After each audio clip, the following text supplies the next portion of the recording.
নমস্কার, নমস্কার, নমস্কার, নমস্কার, নমস্কার, নমস্কার, নমস্কার, নমস্কার, নমস্কার, নমস্কার, নমস্কার। আপনাদের সবাইকে সবাইকে সবাইকে সবাইকে নমস্কার। সবাইকে অজস্র শুভকামনা জানাচ্ছি। সবাইকে স্বাগত জানাচ্ছি আজকের এই শরণাগত অনুষ্ঠানে এবং সবাইকে শুভ সকাল জানাচ্ছি। শুভ সকাল। আজকে চম্পক চতুর্দশী ব্রত। চম্পক ফুল দিয়ে মহেশ্বরের পূজা করা, এইটা আজকে করার কথা আর কি, কর্তব্য।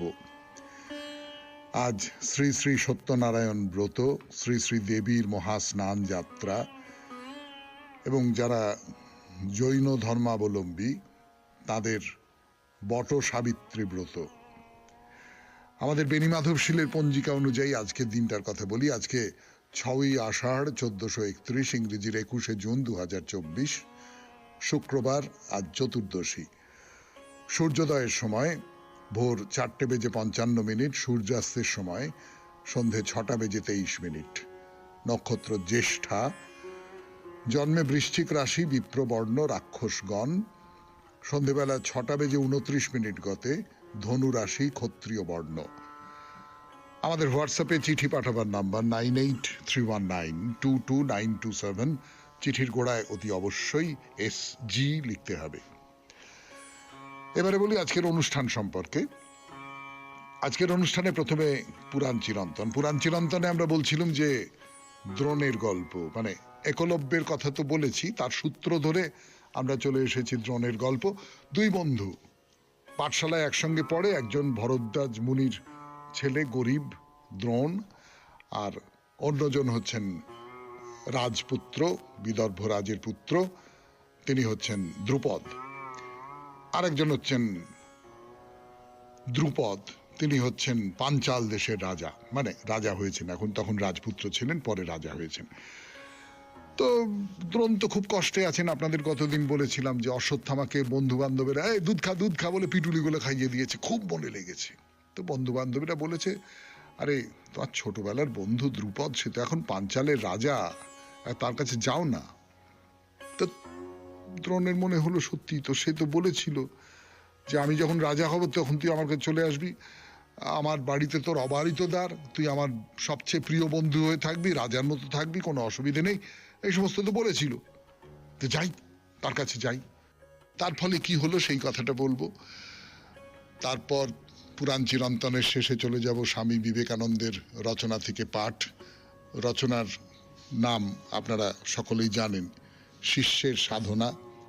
তারপর কথামৃত থেকে পাঠ, আপনাদের চিঠিপত্র, এবং শেষে বাইরে দূরে। আমরা এখন আছি কোন্নগরে শকুন্তলা কালী মন্দিরে। তার 92.7 বিগ FM শরণাগত অনুষ্ঠানে এখন একটু গান শুনি, গানের পর পুরাণ চিরন্তন। আমি আছি আপনাদের সঙ্গে, আপনাদের সৌমিত্র বসু। 92.7 বিগ FM শরণাগত অনুষ্ঠানে। তো একটা সংশয় আছে যে ছোটবেলার বন্ধুত্ব, সে কি আর এতদিন মনে রেখেছে দ্রুপদ? আর পরক্ষণেই মনে হচ্ছে যে না, ছোটবেলার বন্ধুত্বই তো বেশি মনে থাকে। যাই গিয়ে দেখি। তো বাড়ি ফিরে দ্রোণেরও পুরনো দিনের সব কথা মনে পড়ছে। সত্যি তো, অসময়ে দেখা করতে বলেছিল। দ্রোণ গেছে, গিয়ে রাজপ্রাসাদে গেছে। সেখানে দ্রুপদ তখন রাজসভায় সবাই মিলে বসে টসে আছেন, লোকের অভাব অভিযোগ শুনছেন, সুরাহা করবার চেষ্টা করছেন। এমন সময় একবারে সেই জীর্ণ পোশাক দ্রোণের প্রবেশ। তা প্রথমে রাজা তাকে চিনতেই পারেননি, যে হ্যাঁ বলো, তোমার কি ব্যাপার? তো দ্রোণ বললেন যে আমি দ্রোণ, সেই ছোটবেলায় পাঠশালে দুজনে একসঙ্গে পড়তাম, আমি সেই। ও আচ্ছা আচ্ছা, হ্যাঁ, আরে তুমি সেই দ্রোণ, তা এখানে এখন কি মনে করে ভাই? দ্রোণ মানে যেটা আশা করেছিলেন দ্রুপদ একবারে জড়িয়ে ধরবেন তাকে, সেইটা তো হলো না। একটু চুপ করে থাকলেন, তারপর বললেন যে এই হয়েছে, আমার এই রকম অবস্থা, খেতে পাচ্ছি না, ছেলেটার এই রকম, এই সব নিয়ে যা কিছু তার দুরবস্থার কথা সেই সমস্ত দ্রুপদকে বললেন। দ্রুপদ শুনলেন, কোনো মন দিয়ে শুনলেন না। তা শেষে মরিয়া হয়ে দ্রোণ বললেন যে সবই তো শুনলে, ছেলেটার মুখে দুবেলা খাবার তুলে দিতে পারছি না, বড্ড কষ্ট হয়। তুমি তো বলেছিলে যে তুমি রাজা হলে আমার আর কোনো কষ্ট থাকবে না। দ্রুপদ বললেন, বাবা সেই ছেলেবেলায় কি একটা আবেগের বশে বলেছিলাম সেইটা মনে রেখে এতদূর চলে এসেছে। এ লোকটা তো ভালো নয়। দেখো, ছেলেবেলায় আবেগের বশে এরকম অনেকে অনেক কিছু বলে থাকে, তাকে কি অক্ষরে অক্ষরে পালন করতে হবে নাকি? আর তাছাড়া তোমার সঙ্গে আমার বন্ধুত্ব কি করে হবে? রাজার সঙ্গে বন্ধুত্ব হয় তার সমকক্ষ যারা, তাদের। তো এটা ভিখিরি, চালচুলো নেই, কিছু নেই। তোমার সঙ্গে আমার কখনো বন্ধুত্ব থাকতে পারে? পাঠশালায় যা হয়েছে হয়েছে, সে চুকে গেছে।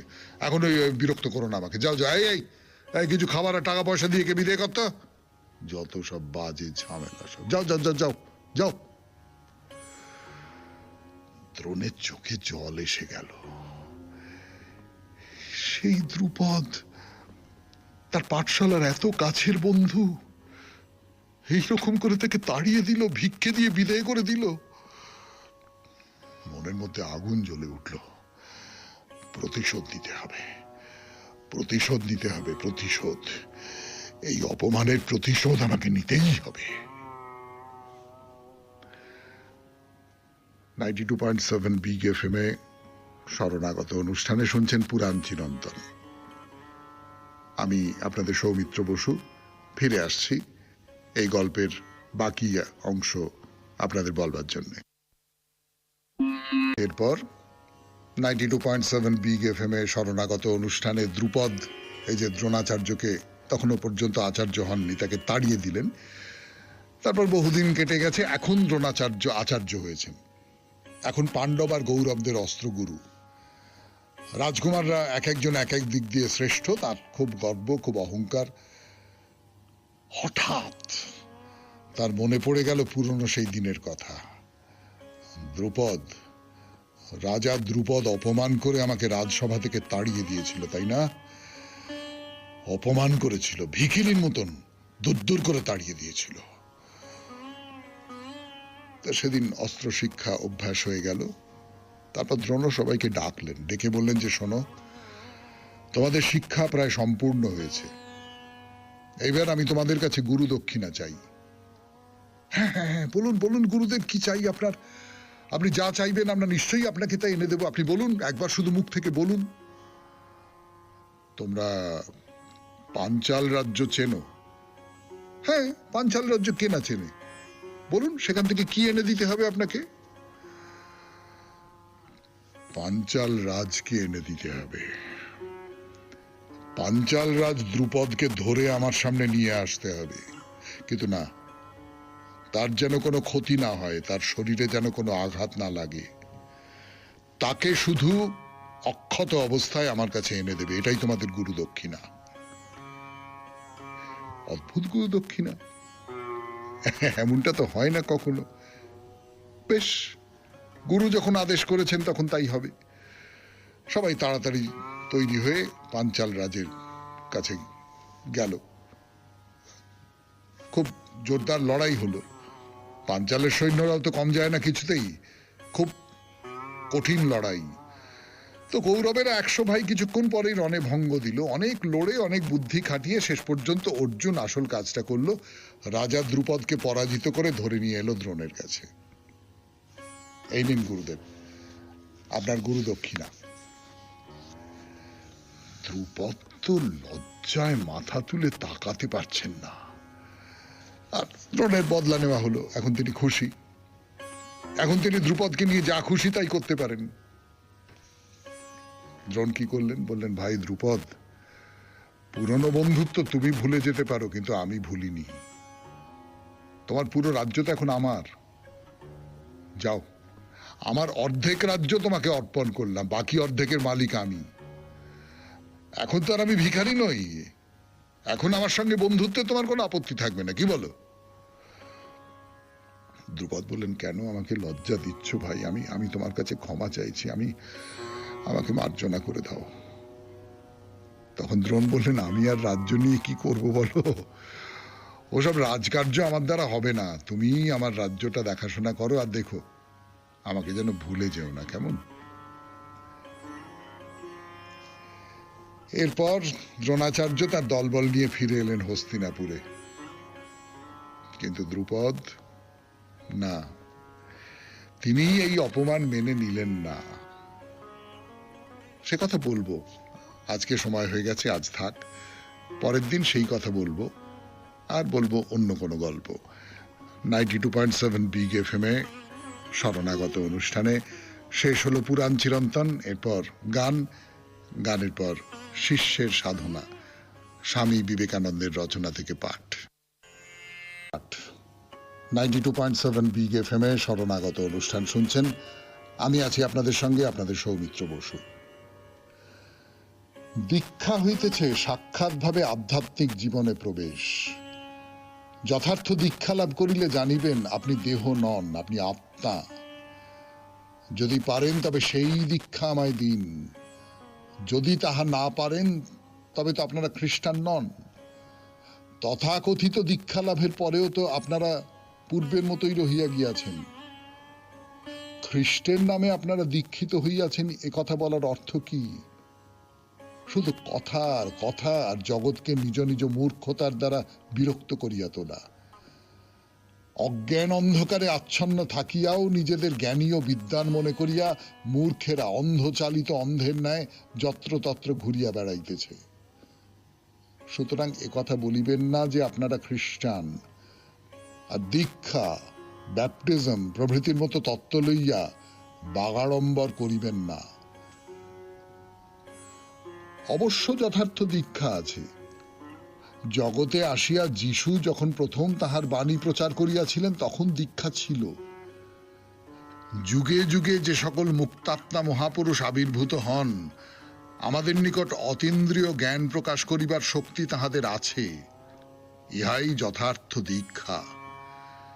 আপনারা দেখিতেছেন প্রত্যেক ধর্মের বিধি ও অনুষ্ঠানাদি প্রচলিত হইবার পূর্বেই সর্বজনীন সত্যের বীজ বিদ্যমান রহিয়াছে। কালক্রমে এই সত্য লোকে ভুলিয়া যায়। বাহ্য অনুষ্ঠানাদি যেন ইহার শ্বাসরোধ করিয়া ফেলে। বাহিরের পদ্ধতিগুলি বজায় থাকে, কিন্তু ভিতরের ভাবটি চলিয়া যায়। শুধু বাহিরের আধারটি আমরা দেখিতে পাই, দীক্ষার বাহ্য রূপটি আছে। কিন্তু অতি অল্প ব্যক্তি ইহার অন্তর্নিহিত শক্তি উদ্বুদ্ধ করিতে পারেন। বাহ্য আচারই যথেষ্ট নয়। আমরা যদি প্রত্যক্ষ সত্যের সাক্ষাৎ জ্ঞান লাভ করিতে চাই, তবে আমাদিগকে ওই বিষয়ে যথার্থভাবে দীক্ষিত হইতে হইবে। ইহাই আদর্শ। শুনলেন স্বামী বিবেকানন্দের রচনা থেকে পাঠ, 92.7 বিগ FM এ শরণাগত অনুষ্ঠানে। এরপর গান, গানের পর কথামৃত। ঠিক একেবারে নিখুঁত হতে হবে, দাগহীন হতে হবে। এর একটা উদাহরণ হিসেবে চৈতন্যদেবের কথা বলছেন। বলছেন ছোট হরিদাস ভক্ত মেয়ের সঙ্গে আলাপ করেছিল। চৈতন্যদেব হরিদাসকে ত্যাগ করলেন যে না না, তুমি ভক্ত মেয়ের সঙ্গে আলাপ করেছো, সে ধর্ম নিয়ে কথা বলেছো, তো আধ্যাত্মিকতা নিয়ে কথা বলেছো, ঈশ্বর নিয়ে কথা বলেছো, হতে পারে। কিন্তু যদি কেউ বলে যে ওই তো নারী সঙ্গ করছে, তো নারীর সঙ্গে কথা বলছে, তো কোনো প্রশ্ন তোলা যাবে না তোমার সম্পর্কে। এই রকমের একটা জীবন যাপন তোমাকে করতে হবে। বলছেন সন্ন্যাসীর পক্ষে কামিনী আর কাঞ্চন যেমন সুন্দরীর পক্ষে তার গায়ের বোঁটকা গন্ধ, ও গন্ধ থাকলে বৃথা সৌন্দর্য। কি সব উপমা! মানে সুন্দরীর গায়ে যদি বোঁটকা গন্ধ থাকে তাহলে যেমন তার সমস্ত রূপ ব্যর্থ হয়ে যায়, সেরকম সন্ন্যাসী তিনি যদি কোথাও নারী সঙ্গ করেন এবং কাঞ্চন সঙ্গ করেন, অর্থ সম্পদ ধন দৌলত সেসব বিষয়ে তার কোনো আগ্রহ আছে এটা তিনি যদি কোনোভাবে প্রকাশ করেন, তাহলে সেটা তার কাছাকাছি কেউ আসবে না, তাকে কেউ আদর্শ বলে মনে করবে না। মারোয়ারি আমার নামে টাকা দিতে চাইলো, মথুর জমি লিখে দিতে চাইলো, আমি সেটা নিতে পারলাম না। সন্ন্যাসীর ভারী কঠিন নিয়ম। যখন সাধু সন্ন্যাসী সেজেছে তখন ঠিক সাধু সন্ন্যাসীর মতো কাজ করতে হবে, থিয়েটারে দেখনি যে রাজা সাজে সে রাজাই সাজে, যে মন্ত্রী সাজে সে মন্ত্রী সাজে।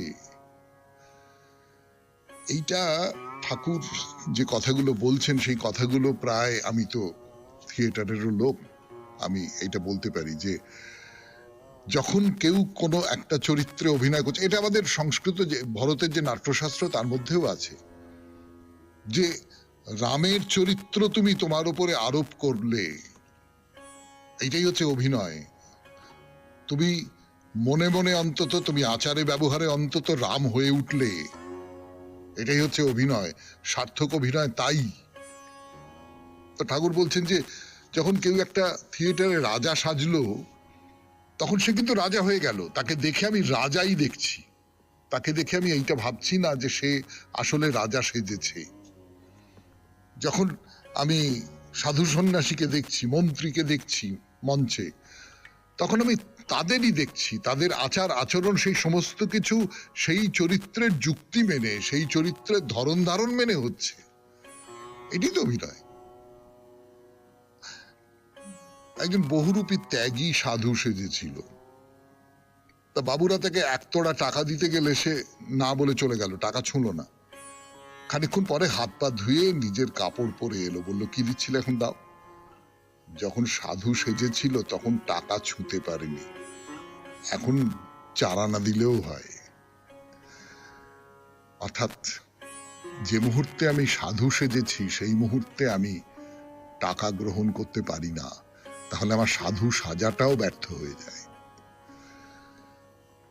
শুনছেন কথামৃত থেকে পাঠ 92.7 বিগ এফএম এ শরণাগত অনুষ্ঠানে। গানের পরে আরো পাঠ করব আমি, আপনাদের সৌমিত্র বসু। থেকে পাঠ 92.7 বিগ এফএম এ শরণাগত অনুষ্ঠান শুনছেন। আমি আছি আপনাদের সঙ্গে, আপনাদের সৌমিত্র বসু। ঠাকুর যে কথাটা বারবার করেই বলছেন সেই কথাটাই আরেকবার বলি, সেটা হচ্ছে যে সন্ন্যাসী, বিশেষ করে সন্ন্যাসীর কথা বলা হচ্ছে, এটা আমার আপনার মতো গৃহী মানুষদের কথা বলা হচ্ছে না, কিন্তু সন্ন্যাসীর কথা বলা হচ্ছে। এই সন্ন্যাসী নারীর চিত্রপট পর্যন্ত দেখবে না, এইরকম কঠিন নিয়ম। তা সন্ন্যাসীর ক্ষেত্রে এরকম কঠিন নিয়ম কেন? একটা কারণ তো বুঝতেই পারি, সন্ন্যাসীর যাতে পদস্খলন না হয়। তা সন্ন্যাসীর পদস্খলন হওয়ার ব্যাপারে এত বিচলিত কেন? গৃহী মানুষের যদি পদস্খলন হয় সেটা নিয়ে তো এত ভাবা হচ্ছে না।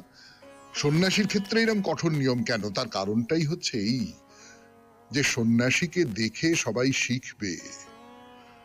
আপনাদের নিশ্চয়ই মনে পড়বে যে শ্রী চৈতন্যদেবের কথা বলছিলাম, বা বলি আমি রবিবারের শরণাগত অনুষ্ঠানে, চৈতন্যদেবকে নিয়েই তো সেই শরণাগত হয়।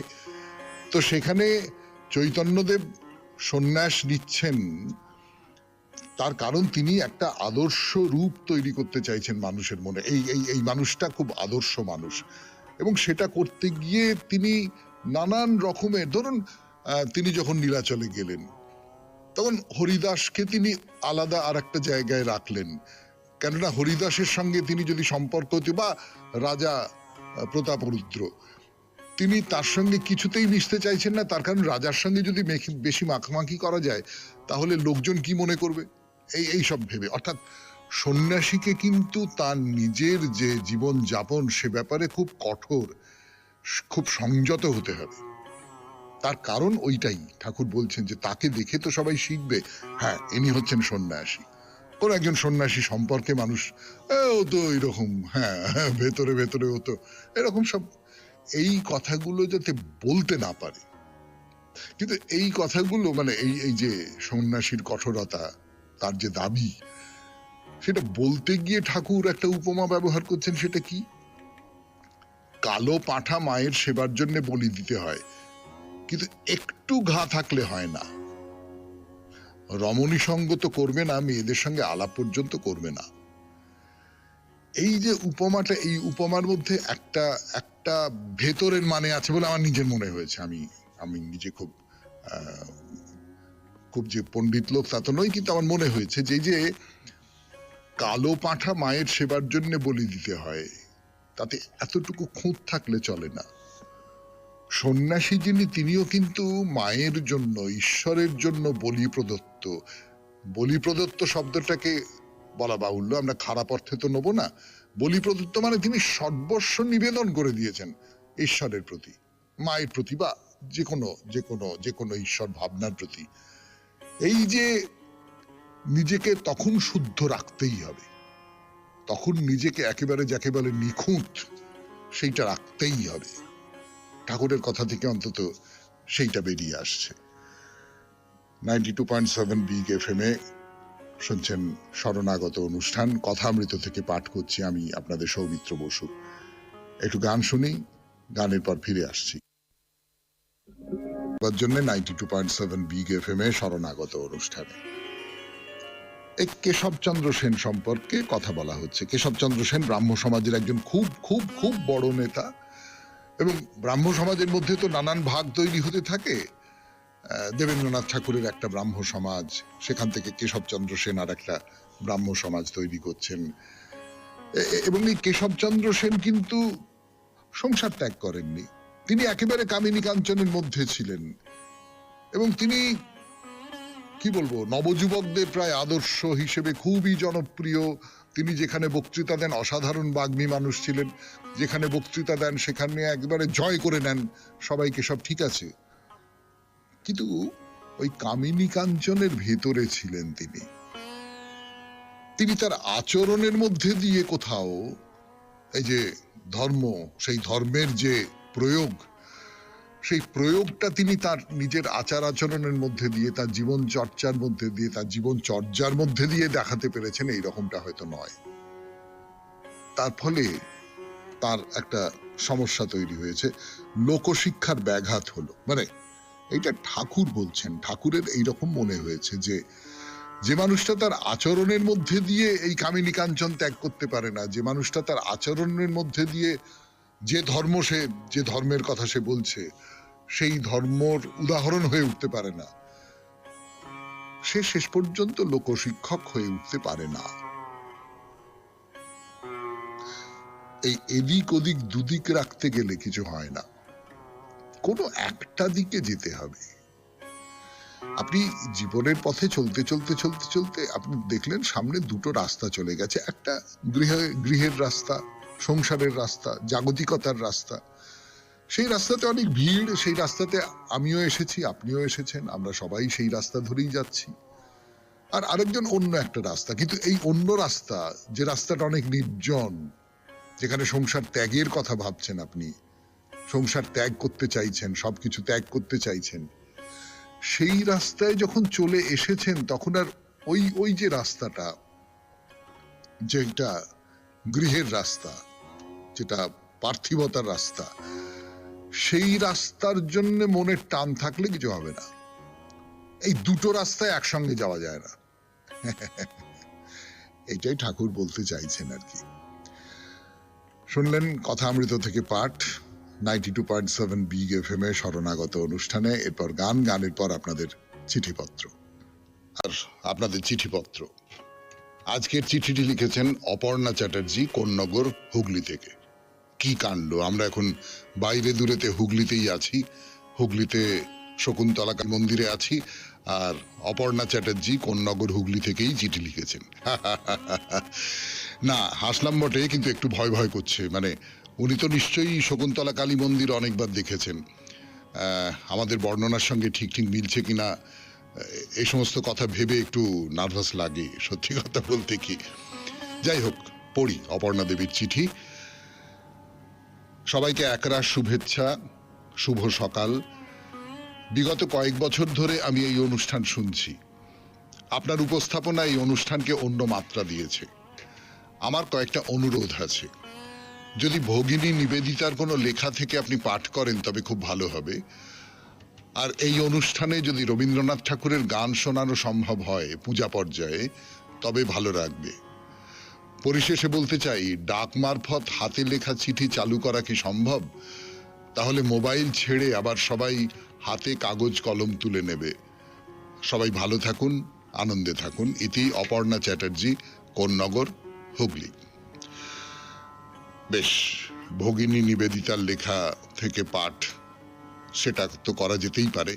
ধারাবাহিক কোনো অনুষ্ঠান না হোক, মাঝে মাঝে তো তার লেখা থেকে পাঠ করা যেতেই পারে। খুবই ভালো প্রস্তাব, খুবই ভালো প্রস্তাব। আপনাকে অনেক ধন্যবাদ এই প্রস্তাবের জন্যে। রবীন্দ্রনাথ ঠাকুরের গান শোনানো খুবই সম্ভব। সব গান হয়তো শোনানো যাবে না, তার কতগুলো আইনগত কারণ আছে। কোন রেকর্ড কোম্পানির থেকে গানটা রেকর্ড করা হয়েছে তার সঙ্গে অনেক কিছু নির্ভর করে আর কি। সেগুলো আপিসের ব্যাপার, আমিও যে খুব ভালো জানি এমনটা নয়। আর ডাক মারফত হাতে লেখা চিঠি চালু করা নিয়ে আপনি যেটা লিখেছেন সেটার সঙ্গে আমি একমত। কিন্তু একটা সময়ে এই শরণাগত চিঠিপত্র ডাক মারফতই আসতো, একেবারে চিঠিপত্রের প্রথম দিকে আর কি। সেটার অনেকগুলো ঝামেলা আছে। বিশেষ করে ডাকে চিঠিপত্রগুলো এলো, একজন গেলেন, গিয়ে নিয়ে এলেন, সেইগুলো আমার কাছে পৌঁছলো। এর মধ্যে না অনেকগুলো খুব জটিল ব্যাপার রয়েছে আর কি। তো সেই সমস্ত জটিল ব্যাপারগুলো এড়ানোর জন্যই এই ভাবনাটা করা হয়েছিল। আচ্ছা ঠিক আছে, দেখা যাক, আমি একটু কথা বলে দেখি যদি আবার চালু করা যায়। আপনাকে অনেক ধন্যবাদ এই সমস্ত পরামর্শ দেবার জন্য। এটা খুব লক্ষ্য করার মতো যে পরামর্শ দেবার চিঠি অনেক আসছে, এবং আগে পরামর্শ দেবার ব্যাপারে আপনাদের যে সংকোচ ছিল, সেই সংকোচটার কোনো কারণ নেই এমনিতে, কিন্তু সেই সংকোচটা আস্তে আস্তে কেটে যাচ্ছে। অনেকেই তাদের মতন করে পরামর্শ দিচ্ছেন। আচ্ছা এইবার তাহলে বাইরে দূরে 92.7 বিগ এফএম এ শরণাগত অনুষ্ঠানে গানের পর 92.7 বিগ এফএম এ শরণাগত অনুষ্ঠানে কোন নগরের শকুন্তলা কালীবাড়ির কথা বলতে গিয়ে গতদিন কোন প্রসঙ্গ পর্যন্ত বলেছিলাম খেয়াল আছে? শকুন্তলা কালীবাড়ি নিয়ে কথা হচ্ছিল। বলেছিলাম দেবীর মূর্তি তো পুজোর সময় তৈরি হয়, কালী পুজোর সময়, এবং সে মূর্তি যে মাটি দিয়ে তৈরি হয় তাতে দুধ আর বাংলা মদ মেশানো থাকে। দুধ পর্যন্ত ঠিক আছে, কিন্তু বাংলা মদের ব্যাপারটা আপনাদের অনেকের মধ্যবিত্ত মনে ঠিক হজম হচ্ছে না, তাই না? হ্যাঁ, দেখুন একটা কথা একটু আপনাদের মনে করিয়ে দিই। না, তন্ত্রশাস্ত্র খুব জটিল ব্যাপার, আমি যে খুব একটা জানি এমনটা নয়, কিন্তু যে কথাটুকু আমি জানি এবং আপনারা অনেকেই জানেন, সেটা হলো তান্ত্রিক মতের সাধনা হলো পঞ্চমকারের সাধনা। এই যে পঞ্চমকার, এটা হচ্ছে মদ্য, মাংস, মৎস্য, মুদ্রা আর মৈথুন। এদের মধ্যে কয়েকটির কথা আমরা ভদ্র সমাজে বলবার উপযুক্ত বলে মনে করি না, তাই না? তো এই যে শকুন্তলা কালী মায়ের পুজোয় দেশি মদের ব্যবহার, এর মধ্যে কোথাও হয়তো একটা তান্ত্রিক পূজা পদ্ধতি মিশে আছে। হ্যাঁ, যে কথা বলছিলাম, দেবীর আবাহন, বিসর্জন সবই হয় রাত্রে, মানে সূর্যাস্তের পর। দিনের বেলা দেবীকে দেখা যাবে না, সূর্যের আলো যেন তাকে স্পর্শ করতে না পারে। তো কালী পুজোর আগে প্রায় মাঝরাত থেকে দলে দলে মানুষ চলে আসেন এই মন্দিরে, অজস্র মানুষ। মন্দির যাকে বলে একেবারে লোকে লোকারণ্য হয়ে যায়। পরের দিন বিকেল ধরুন 5:45 মধ্যে, সেই সময় সূর্য ডুবে গেছে, মাকে নিয়ে আসা হয় মন্দিরে। যেখানে তার মূর্তি তৈরি হয় তার নাম বাঁধন পালের গোলা। সেই বাঁধন পালের গোলা থেকে মায়ের মূর্তি, তার সমস্ত সাজসজ্জা অলংকার নিয়ে তাকে নিয়ে আসা হলো। সন্ধেবেলা মাকে বরণ করা হলো, তাকে বসানো হলো বেদিতে। শুনছেন শকুন্তলা কালী মন্দিরের কথা 92.7 বিগ এফএম এ শরণাগত অনুষ্ঠানে। আমি আপনাদের সৌমিত্র বসু ফিরে আসছি, একটু গান শুনে নি নগরের। তো বলছিলাম, এই যে রাত্রির বেলা থেকে ভক্তরা আসেন, জড়ো হন মন্দিরের ভেতরে, আর ক্ষণে ক্ষণে মায়ের জয়ধ্বনিতে মন্দির একেবারে কাঁপিয়ে তোলেন, আর মায়ের বেদিতে জল ঢালেন। সে জল ঢালা কেমন করে হয় তা তো বলেছি আপনাদের। মায়ের পায়ে জল ঢালবার জন্য তাদের বেদির বা প্রতিমার পায়ের কাছে যেতে হয় না, বহুদূর থেকে ঢালু টিনের পাতে জল ফেলে দেন তারা, সেই জল গড়িয়ে এসে মায়ের কাছে পৌঁছয়। এইভাবে তারা মাকে জল দেবার অভিলাষ মেটান। তো মাকে বেদিতে বসাবার পরে আর একটা কাণ্ড শুরু হয়, পশু বলি। একের পর এক ছাগ শিশুকে বলি দেওয়া হয়, আর জয়ধ্বনিতে উল্লাসে ফেটে পড়েন ভক্তরা। আমি যতদূর জানি, বলি ব্যাপারটার ভেতরের অর্থ হলো নিজের ভেতরে যে পশু আছে তাকে বলি দেওয়া। কিন্তু ওই মানুষ আক্ষরিক অর্থেই বলি ব্যাপারটাকে নিয়েছে। তো এই শকুন্তলা কালী মন্দিরে সারা রাত ধরে কিছু না হোক কয়েকশো বলি দেওয়া হয়, কয়েকশো ছাগ বলি। আসলে বহু মানুষের মানত থাকে, মানে খুব জাগ্রত দেবী বলে খ্যাতি আছে তো মায়ের। অনেকে মনস্কামনা পূর্ণ করবার জন্য মানত করেন, তারপর সেই মনোবাসনা পূর্ণ হলে এইবার প্রতিশ্রুতি পালন করতে হবে বলে বলি দিয়ে দেন। বুঝতেই পাচ্ছেন এই যে কয়েকশো বলিদানের পর্বটা বেশ লম্বা হয়, অনেকক্ষণ ধরে চলে। শেষ হলে তারপর শুরু হয় যজ্ঞ আহুতি। ভোর 5টা বাজতে না বাজতে তাড়াহুড়ো পড়ে যায়, পুজো শেষ, সূর্য ওঠার আগে মাকে বিদায় দিতে হবে। তখন শুরু হয় মা শকুন্তলা কালীমাতার অঙ্গ থেকে গয়না খোলার পালা। প্রচুর প্রচুর গয়না আছে মা কালীর, প্রায় ধরুন 100 ভরি সোনার গয়না। কত মানুষ ভক্তি করেন মাকে, ভালোবাসেন, তারাই সাজিয়ে দেন। কিন্তু এইবার শেষ করতে হবে আজকে শরণাগত। 92.7 বিগ FM এ শুনলেন শরণাগত অনুষ্ঠান। আমাদের হোয়াটসঅ্যাপে চিঠি পাঠাবার নাম্বার 9831922927। চিঠির গোড়ায় অতি অবশ্যই SG লিখতে হবে। কবিতা, রবীন্দ্রনাথের কবিতা। তুমি বনের পূব পবনের সাথী, বাদল মেঘের পথে তোমার ডানার মাতামাতি। ওগো পাখি, বাঁধনহারা পাখি, খাঁচার কোণে এই বিজনে আপন মনে থাকি। হায় অজানা, জানি না সে উধাও তুমি কোন আকাশে, কোন তমালের কানন তলে মধ্যদিনের তাপে বনচ্ছায়ার শিরায় শিরায় তোমারই সুর কাঁপে। কোন রঙনে রঙিন তোমার পাখা, তোমার সোনার বরণখানি ভাবনাতে মোর আঁকা। ওগো পাখি, বাঁধনহারা পাখি, মুক্ত রূপের ধ্যানের ছায়ায় মগ্ন আমার আঁখি। বন্দি মনের বদ্ধ ডানা, চতুর্দিকে কঠোর মানা, তোমার সাথে উড়ে চলার মিলন মাগি মনে। শূন্যে সদাই গান ফেরে তাই অসীম অন্বেষণে। গান গাওয়া মোর সেই মিলনের খেলা, তোমার গানের ছন্দে আমার স্বপন পাখা মেলা। ওগো পাখি, বাঁধনহারা পাখি, মনে মনে তোমায় পরাই গানের গাঁথন রাখি।